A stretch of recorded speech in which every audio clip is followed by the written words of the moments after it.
Now, many lawmakers across Capitol Hill are praising the president's measured response. For example, Senator Lindsey Graham tweeted, quote, "I appreciate President Trump's desire to be measured and thoughtful when it comes to Iranian provocations," before adding that nuclear enrichment should be a red line. Joining me now for a reaction are Republican Congressman Matt Gaetz of Florida, Mike Turner from Ohio, and Mike Waltz, who is also from Florida. Gentlemen, thank you so much for joining. In full disclosure, I served with at least two of the three of you in the Congress, and I want to get your perspective. And Congressman Turner, I want to start with you. Your vantage point on the Intelligence Committee, I think, is also a very important one in addition to armed services. There is a very important date that's coming up, which is July 8th, which is the deadline that Iran has put out. They picked a number there for Europe to help get out of these these sanctions that are crippling their economy.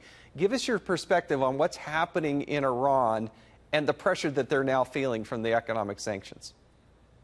Well, Secretary Pompeo has described his maximum pressure campaign, which, of course, is to try to bring Iran back to the table to renegotiate the JCPOA, the nuclear deal that this administration stepped out of. Obviously, the goal here is to ensure that we do not have a nuclear Iran. Iran's feeling the pressure of those sanctions. Our European allies who are in that deal with us are feeling also the pressure and are understanding that this deal needs to be negotiated. Now, some claim that Iran's reaction to that, obviously, are the tanker attacks at which they're being blamed, and perhaps even this drone attack. But what's interesting on Capitol Hill is the debate is trying to restrict the president's actions at a time where the president is actually showing restraint. So this is certainly, I think, an interesting debate that's happening in Congress. Watching the president, as the Democrats claim he's trying to take us to war, he's showing restraint and trying to take us to the bargaining table.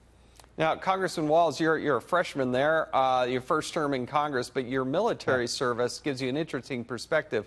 Following up on what Congressman Turner was talking about, what is the atmosphere? What are Democrats and Republicans alike talking about on Capitol Hill? What are their worries and concerns? But Jason, I've operated against the Iranians on the ground and dealt with them from previous service in the White House. And I can tell you the underlying premise here is what we have to agree on, whether it's al-Qaeda in Afghanistan, whether it's ISIS in Iraq, whether it's Iranian-backed terrorists all over the region.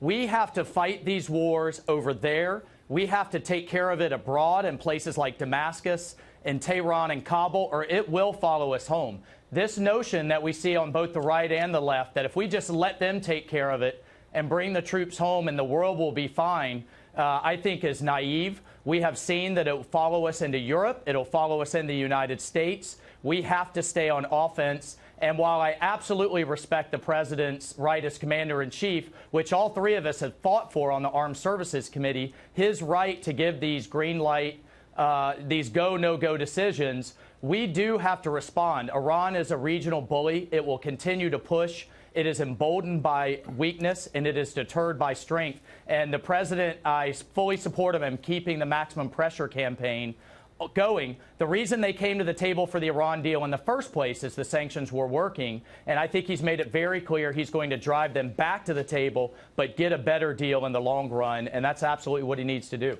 Now, Congressman Gaetz, what are you hearing and seeing from your colleagues on the floor of the House? What are their reactions to it? Because not everybody thinks like what Congressman Waltz and Turner just articulated.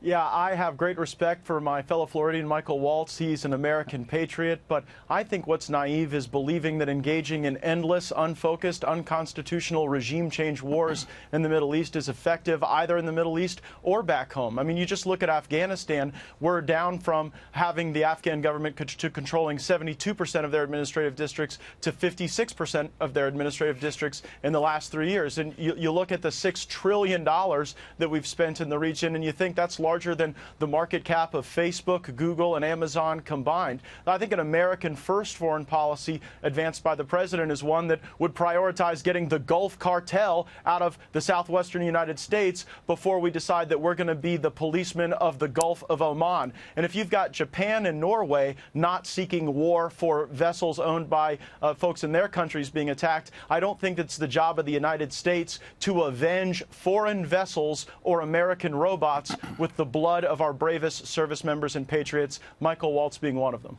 Now, Congressman Turner, I don't think you'd necessarily agree with everything that Congressman Gaetz just said, would you?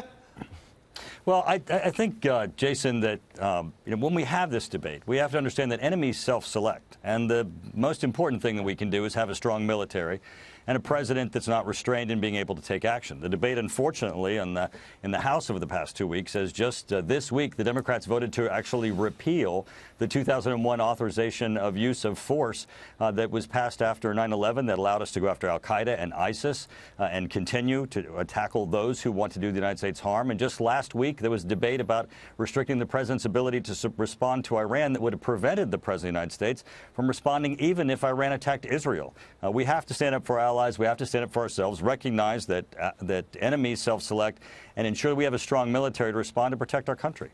Congressman Waltz, is the president doing what he's supposed to be doing here? How would you assess what's happened so far?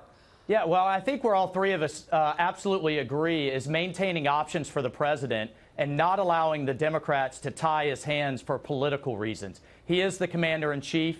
He does get to make those decisions. Congress does have a role in line with the War Powers Act, but at the end of the day, in response to my good friend Representative Gaetz, at the end of the day, we have to fight this abroad. I do not want to fight this in the United States.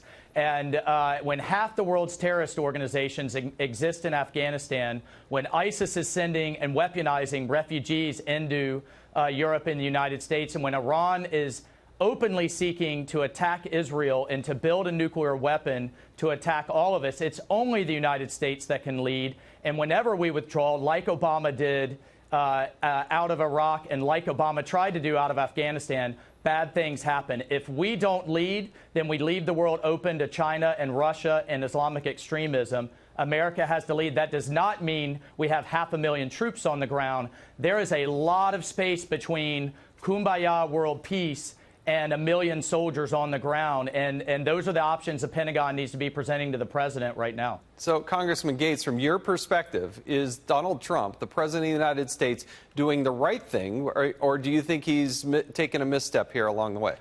No, the president has been measured and mindful and effective. The message has been sent to Iran that the only reason these strikes didn't occur is that the president wanted to make sure that we gave peace a chance. President Trump understands that we get peace through strength, but we can also achieve strength through restraint. And I don't get it. I mean, the Middle East represents 3.5% of global GDP, and we are obsessed with this area of the world. Meanwhile, China represents 15% of global GDP, and they have expanded their empire without firing a single shot while we've been involved in these endless Middle Eastern wars. I think we do need to reform the 2001 authorization to use military force, because if brave patriots are willing to go fight and die in these wars, I think members of Congress ought to have the guts to vote for them or against them and to make sure that we follow the Constitution in the application of military force. But the president has shown that he's mindful and effective.